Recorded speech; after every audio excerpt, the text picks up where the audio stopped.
A quick, flavorful marinade and a few simple grilling tips are all you need to make juicy, tender grilled chicken at home. For more recipes like this, subscribe. Now let's do it. Make the easy marinade first. Grab a vegetable peeler or microplane and zest 1 lemon. And then smash and peel 3 garlic cloves. You can do this the way I am here, or use a heavy bowl and press down onto the garlic.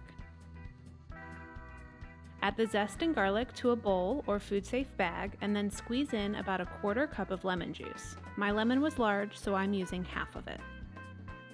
Next, add 2 tablespoons of oil. This is avocado oil, but any high-heat cooking oil will work. Now add a tablespoon of Dijon mustard and a tablespoon of maple syrup or honey.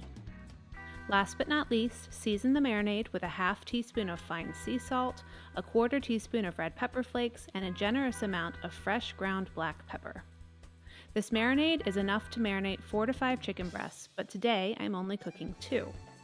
You can see that the breasts are thicker on one end than the other. This can cause uneven cooking, so we pound them a bit with something heavy like a meat mallet or rolling pin until they are a more even thickness. Add the chicken to the marinade and marinate for at least 20 minutes. You can marinate longer, just check the recipe on Inspired Taste for our tips.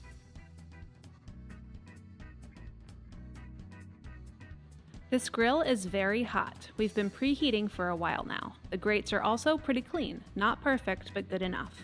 We want 2 zones for cooking, one side at high heat and the other at low heat. Place the chicken down onto the hotter side and let it cook until there are grill marks. Now flip the chicken and place it with the grill marks up on the cooler side. Then close the lid. Cook the chicken until it reads between 160 and 165 degrees Fahrenheit. When it does, transfer the chicken to a bowl and let it rest. I like to cover it with some foil so that it finishes cooking. It's carryover cooking that makes sure that the chicken reaches 165 degrees.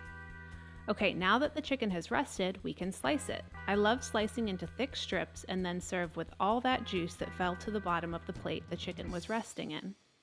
And that's it. Tender and juicy grilled chicken. This method is perfect for chicken breasts, but you can use it for any cut of chicken. Enjoy! Thanks for watching. If you love this video, we have lots more. Make sure you subscribe to our YouTube channel and say hi on Facebook, Twitter, or Instagram. We're at Inspired Taste.